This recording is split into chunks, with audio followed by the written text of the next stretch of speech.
Halløj derude. Jeg vil bare lige huske jer på, at vi stadig har nogle billetter tilbage til vores årlige Brillbird event.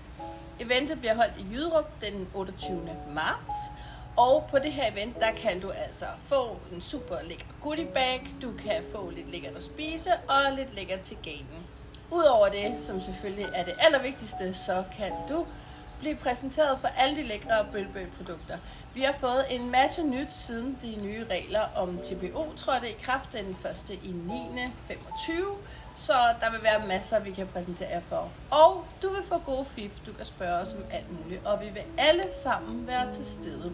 Så husk at sikre dig din billet, om ikke andet, så bare for at få fingrene i de her super populære goodie bags. Sidste år solgte vi fuldstændig ud i løbet af meget kort tid, og det forventer vi selvfølgelig, at vi gør igen i år. Så vi ses derude. Hej hej!